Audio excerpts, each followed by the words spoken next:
We are racing in heat number 5, Rivertown Bar and Grill, here in H1 Unlimited. We'll call it physically into turn number 1. Getting there first in lane number 1 is Jamie Nielsen, Legend Yacht Transport. He swung out, hit a roller off the turn. Nielsen, Eccles takes the lead in Bucket List Racing. Eccles goes by him at the exit pin, and look at the acceleration from Dustin Eccles.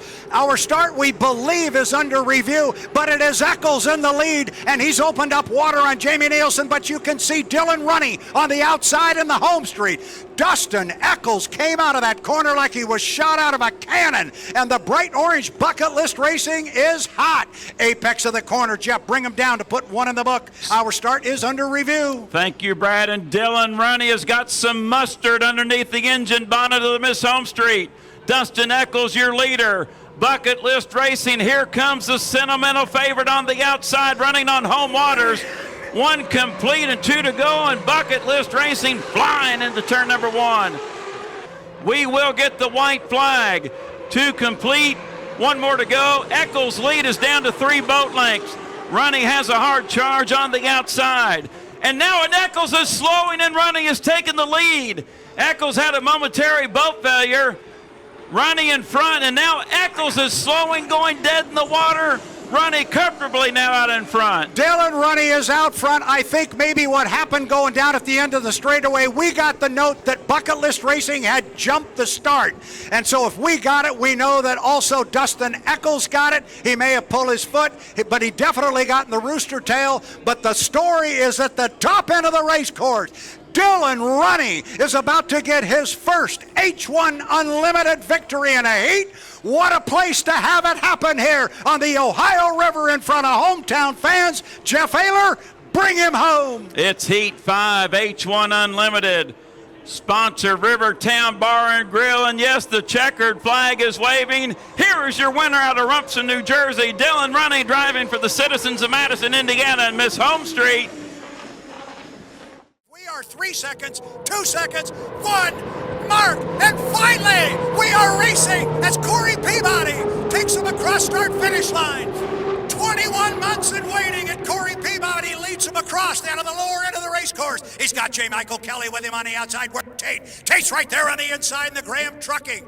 So off the corner down there, it is Corey Peabody in the middle, and on his left and on the inside is Andrew Tate on the outside. You cannot see him. It is J. Michael Kelly. The start was good.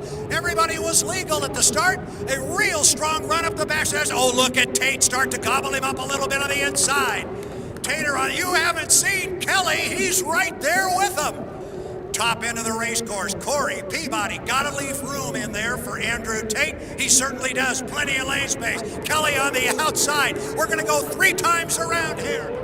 And it is Corey Peabody from lane number 2 with the lead. And second place will go to J. Michael Kelly at the end of 1. Tate is in third with the lane position on the inside. And now the white flag will be displayed. The drivers will come down. That white flag tells them they got 1 lap to go. Tate right on the buoy row. Tate was right on the buoy. I don't know if he hit it, but he did go in. Where is Andrew Tate? Oh, there he is. He hooked to the inside of the race course. We'll get back to Andrew Tate. Our leader is Corey Peabody. Second place, his teammate, J. Michael Kelly.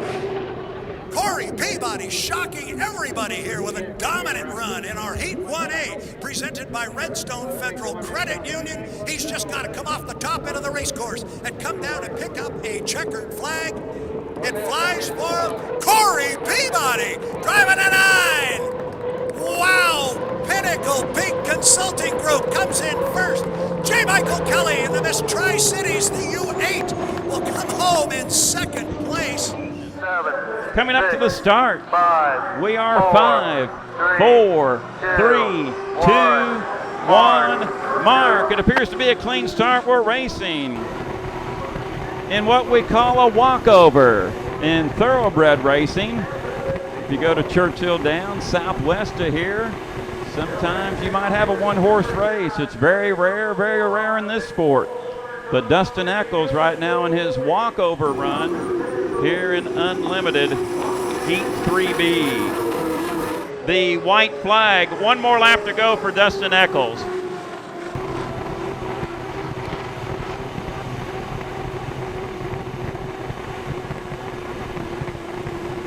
I believe this would be his first ever heat win in the unlimited class. Final turn, final lap. Dustin Eccles on the walkover run. Unusual one boat heat here in unlimited racing.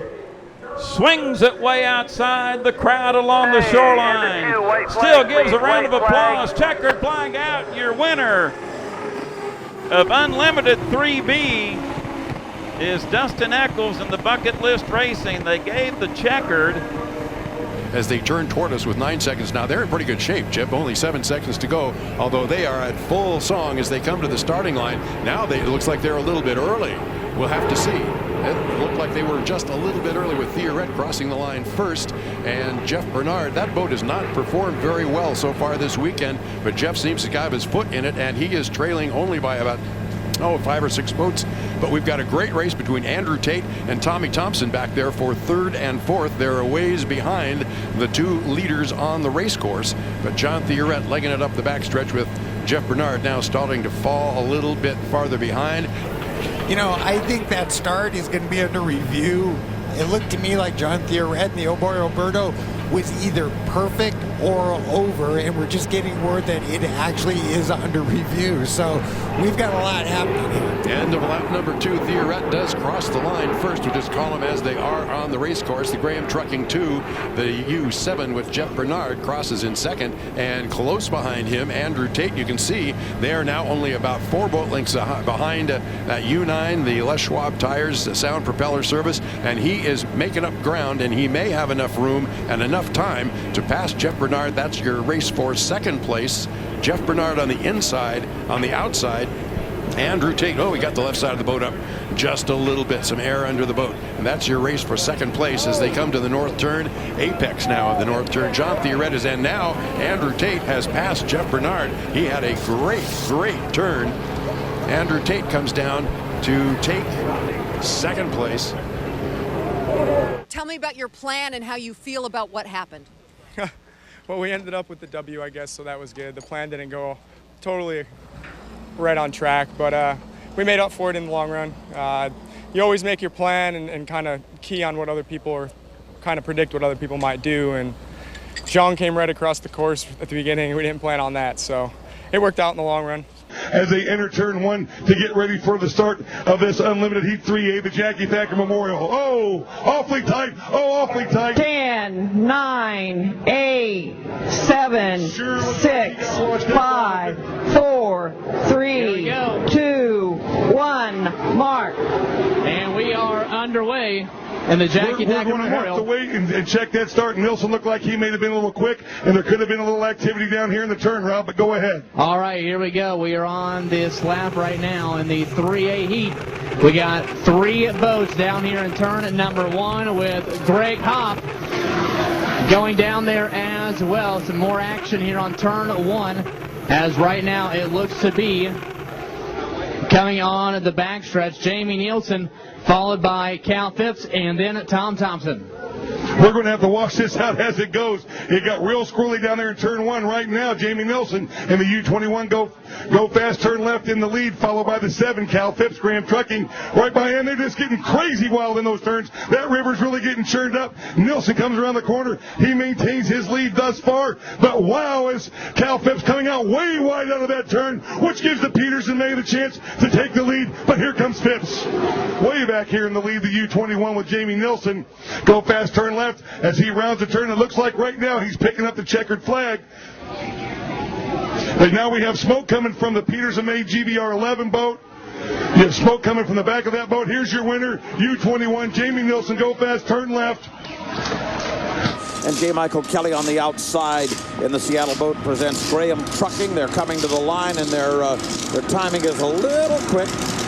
They're going to have to back down just a little bit. Look at the rookie. Troxel maybe the rookie too out soon. Here. Troxel may be too soon. We may have 3 of them too soon. I think our rookie might have just won himself a heat, because I think the first 3 boats are over, and our rookie, who I pointed out there on the far outside, J. Michael Kelly, might be the only legal boat. I think you're right, Chip. That appears to be the case indeed, and all 3 of those guys were just too quick. You know, we talked about earlier in the day that the veterans seem to be making mistakes and the rookies seem to be shining bright, and here we go again. Now this race basically is for second place from here on out, because J. Michael Kelly knows, he's been radioed, you're the legal guy, so you don't have to do any racing out here. Just don't let anybody go by you. They got 3/4 of a course to do that. And so that means that Terry Troxel, having made that mistake, is going to have to drive very, very quickly in order to stay out front and pick up second place points. Right behind him, Greg Hopp across the line at the end of lap number 1, and Steve David is 3rd across the line. But there's our leader, J. Michael Kelly, and what he showed, so much poise, because he had 3 guys inside of him. He had 3 guys way out in front of him, and most rookies would go, well, I must be wrong, everybody else must be right. But he believed in himself, he stayed back, and right now he's going to win an unlimited hydroplane heated seafair. You know, I have never seen J. Michael drive a boat before, but for the last few weeks, I have heard from people that I truly believe in as a great judge of talent say that this kid is something special, and he just showed me that he can think for himself. Here's your winner. The checkered flag out for J. Michael Kelly driving Seattle Boat presents Graham Trucking. A second rookie victory on Lake Washington in this Chevrolet Cup. Well, he's getting some work on, you know, you need some veteran help trying to get that helmet off here, huh? Hey, it's hot. Hey, that was a hot run for you. You weren't fooled by the old veterans coming off the start there. I saw them coming up early, and I held back, and I knew right away they were going to be early, so I just radioed back to my guy and, you know, just make sure, and sure enough, they did. We talked this morning about when you were a kid. Of course, you grew up in Kent. You live in Puyallup now. You watched Seafair as a kid. What does it mean to you to come out here and get a heat win? It's pretty awesome. Never in a million years did I ever think that this would be possible, and just to have this opportunity, it's awesome. A great team here. You got an owner that trusting a 25-year-old guy with this big, expensive boat. Talk about your team here and how hard you guys have worked to get together in just a couple weeks' time. Oh, this team, I can't say enough for this team. This team's awesome. You know, at the shop and out of the shop, these guys are fun to hang with, and without the guys, this wouldn't be possible. We wouldn't be out there. So, and same with our sponsors.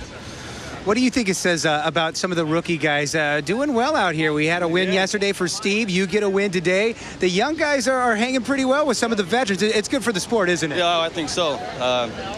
You know, I can't, you know, I don't know what to say. It's pretty cool. So. It's very cool. Congratulations, guys. Back to you.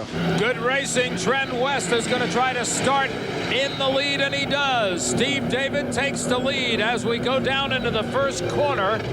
Linwood Honda and Graham Trucking Boat, driven by Jimmy King, is on the inside trying for second place. You can see him against the Rooster Tail. He's in the white boat, and right behind him on the inside is Larry Lauterbach in the Performance Mortgage Boat. So that's the lineup, 1, 2, 3, as they go down the back stretch. Looking at Trent West, the U2, built in 1993, driven by Steve David, who becomes the new APBA president on November 1st of this year. And, of course, the APBA is the ruling body, the American Powerboat Association of all boat racing. Steve has been a long-time driver. He actually started in his early teen years. And look at the challenge he's got on the inside. Coming up, Linwood Honda and Graham Trucking. Jimmy King has got that boat going. Built in 1988, it used to be Mr. Pringles when Scott Pierce drove it. And remember the Tide with George Woods? You're looking at that boat on the right of your screen right now, coming back with Bill Wooster and the team. Look at Jimmy King. He's leading. Jimmy King is your leader in Bill Wooster's Graham Trucking entry as he comes around now and kicks in. Whoa, he gets a little loose there. Jimmy's learning, and he's a good driver. We've got a couple of new drivers on the circuit this year, rookies who are doing a very good job. The Zodiac Speed, 147 miles per hour for the Miss Linwood Honda Graham Trucking entry. There you see Mike Jones aboard the X side. right now riding in second place. Because of the penalty. And, you know, going back to Jimmy King, he won the Grand Prix version of the Gold Cup in Detroit this year. He's come up through the ranks just like the minor leagues in baseball. They have smaller class boats. This boat, of course, is the king of them all, the Unlimited. And Jimmy King getting his first ever checkered flag in the Unlimited hydroplanes in the Miss Linwood Honda Graham Trucking entry. What a moment this must be for him. Jimmy, a penalty on Steve David, but you were going to beat him anyway, huh? Yeah, that's the way it looked. It was going to be a heck of a boat race. Just what did he get the penalty for? Does anybody know? He apparently cut in on somebody sometime up at the other end of the course. We couldn't see it. I thought we were going to have a real good boat race, and then they told me after the first lap was completed that I didn't have to worry about him anymore, but we'll still racing as long as he was going to stay with me. He didn't move in on you, though? No, me and him were clean. It was going to be a heck of a boat race. This old boat's a pretty good runner. It's a real good runner.